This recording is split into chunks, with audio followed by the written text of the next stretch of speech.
Part 3 एक question से शुरू करते हैं जो सिंपल लगता है लेकिन अनकंफर्टेबल है। अगर किसी इंसान की वैल्यू उसके बॉर्न होने के टाइम पर डिपेंड करती है तो क्या फेलियर सच में पर्सनल होता है?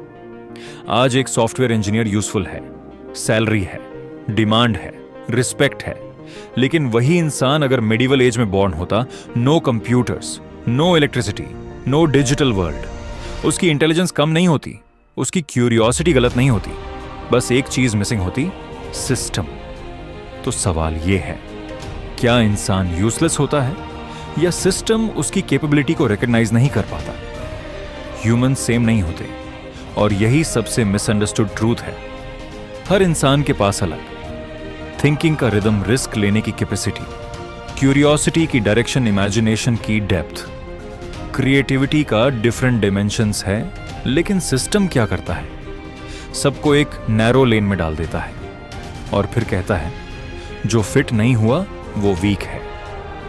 एक क्वाइट सवाल आता है, अगर सिस्टम लिमिटेड रोल्स देता है और ह्यूमंस अनलिमिटेड पोटेंशियल रखते हैं तो मिसमैच किसकी गलती है?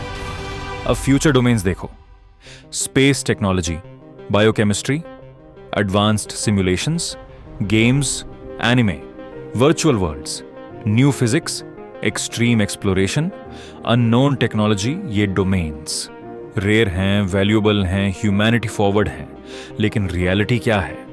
सीट्स कम हैं, पाथ्स इनविजिबल हैं, गाइडेंस ऑलमोस्ट एब्सेंट है। टीनेजर जब ये समझता है तो वो ड्रीम छोड़ता नहीं, वो खुद को छोड़ देता है। टैलेंट बचा रहता है, करेज धीरे धीरे खत्म हो जाता है। अब आइलैंड को इमेजिन करो, पूरी ह्यूमैनिटी एक छोटे आइलैंड पर रहती है, पॉपुलेशन ज्यादा, रिसोर्सेज लिमिटेड दिखते हैं, कंपटीशन टॉक्सिक हो जाता है, चारों तरफ डेंजरस ओशन है, स्टॉर्म्स, अनसर्टेनिटी, फियर। आइलैंड के लोग कहते हैं यही दुनिया है, यही रियलिटी है, रिपीट लाइफ। लेकिन हर जनरेशन में एक इंसान आइलैंड छोड़ता है। वो अकेला नहीं जाता, वो पीछे छोड़ जाता है टूटी हुई बोट्स, गलत मैप्स, अधूरे ideas, warning science, unfinished dreams. ये लेगेसीज होती हैं, परफेक्ट नहीं, सेफ नहीं, बस इनफ किसी और के लिए। आइलैंड के लोग क्या करते हैं? वो कहते हैं ये लक था, ये फेट था, हमारे लिए नहीं है।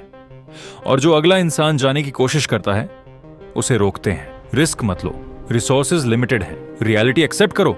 चेन चलती रहती है। हर जनरेशन में 1000 रुकते हैं, एक निकलता है और वो एक पिछले फेलियर्स से रास्ता बनाता है, रूइन से डायरेक्शन निकालता है, आइडियाज को रिफाइन करता है और धीरे धीरे एक मैसिव कॉन्टिनेंट एक्सप्लोर करने लगता है। अब सबसे अनकंफर्टेबल ट्रूथ, आइलैंड की स्कैर्सिटी रियल है, लेकिन वो पूरी दुनिया नहीं है। लैक ऑफ रिसोर्सेज एक फैक्ट है, लेकिन सिर्फ आइलैंड का। पूरी दुनिया लिमिटेड नहीं है, ह्यूमन कैपेबिलिटी लिमिटेड नहीं है। तो आखिरी सवाल ये नहीं है रिसोर्सेज कम क्यों हैं, असल सवाल ये है हमें कब, कैसे और किसने बताया कि दुनिया सिर्फ आइलैंड तक ही सीमित है। नेक्स्ट पार्ट में हम रिवील करेंगे this was not inspiration, it was alignment. Next part breaks the illusion